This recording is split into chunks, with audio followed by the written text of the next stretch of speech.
Hello, welcome to the first in what's hopefully a series of videos teaching you how to play the Germanic lyre. It'll be this instrument here. The first thing you should do with your lyre is tune it. Get all the strings in tune with each other so that they make a pleasing sound. I recommend 3 tools. Okay, the first you may not need, it's a tuning wrench. So I hold that up for the camera. Your instrument should have come with one, unless you have a historical lyre that has tuning pegs that you can adjust by hand. Some of the historical models also do have keys. This is not a very accurate model, but it works for me. And it's just got zither tuning pegs, and so I use a fairly standard zither tuning device. It actually came with one of my harps.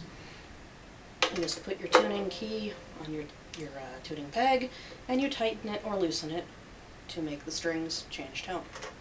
What tone should they change to? If you have a good ear, you can tune historically using a circle of fifths. Right. Twinkle, twinkle, little star, twinkle, twinkle, little star. Okay, it's supposed to... I can't do that. I use an electronic tuner. Don't buy a guitar tuner. It probably won't have the notes that you want. Get a chromatic tuner. If you want to tune using a historical temperament, I'm not going to really discuss that right now. You want to get something like this is a Korg Orchestral OT-120, and it includes Pythagorean tuning, which would be the most historically accurate to use with this instrument. It's not a big deal. If you want to use modern equal temperament, by all means, you can go ahead and do that. I also highly recommend a pickup. This is an inexpensive little device that has a clip on one end and a jack on the other. The jack goes into, there should be a hole marked input on your tuner. It goes into the input. This one also has a hole marked output. It doesn't do any good if you put it there. And then you take the clip end and you clip it. I usually clip it onto a tuning peg that I am not tuning. Turn it on, and it will show you what note you're playing and how sharp or flat it is. So turn it on, play. I just tuned this morning, and it's an F. Surprise. G, A, E flat, C. Okay, well, how am I going to do this one? I'm just going to move that to there. D, and if I needed to adjust that, I could adjust that. You might have noticed that was a major scale. Turn that off, conserve the battery.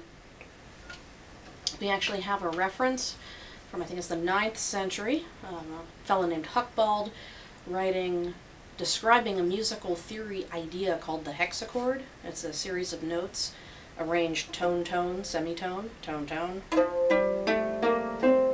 Exactly that sequence. And he says, you know, the way you tune your lyres. So it's not that this is a church-approved tuning. This was prescriptive, that he was saying this is how you should tune your lyres. He was using it as a common example that he thought his audience would understand.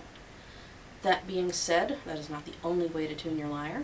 Many folks, including Benjamin Bagby of Beowulf fame, use a pentatonic tuning.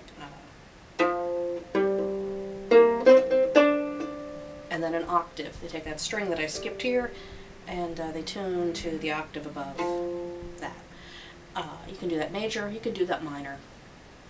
It has some nice properties, including it's really hard to make it sound bad.